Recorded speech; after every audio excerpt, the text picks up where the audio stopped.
Tuition centre Rampur से आए। सदर मजलिस में काबिल कदर मौजूद साथियों पंडाल में मौजूद नौजवानों अस्सलाम वालेकुम। जी अता असांजे प्यारे पैगंबर मौसम इंसानियत महबूब खुदा सल्लल्लाहु अलैहि वसल्लम का अवल ज़माने में हर तरफ हुंदाई हुई इंसानियत पूरी तबाह थी चुकी हुई। यानी के पूरे विंदो होयो थोड़ी थोड़ी गाल ते साए खून थींदा हुआ।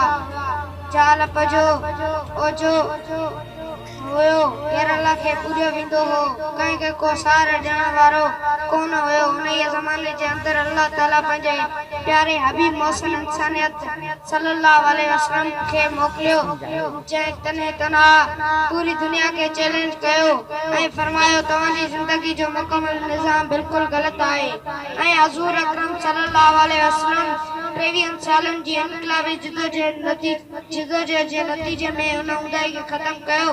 शिरक कफर मां निकिरी ईमान वारा बणिजी विया। न्याणियुनि खे ज़दा बुरण वारा उन्हनि जे मथे ते छप्पर शाम वारा बणिजी विया। जालत मां निकिरी इल्म वारा बणिजी विया।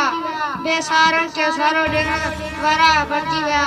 ऐं मुंहिंजा मोहतरम दोस्तो हज़ूर अकरम सल्लल्लाहु अलैहि वसल्लम 23 सालन जी इनकलाबी जिदोजहद जो मिसाल क़यामत ताईं को भी पेश नथो करे सघे। अल्लाह ताला असांखे बि अहिड़ी जिदोजहद जे कंगणनि सां साथ ॾियण जी तौफ़ीक़ अता फरमाए। आमीन। अस्सलाम वालेकुम।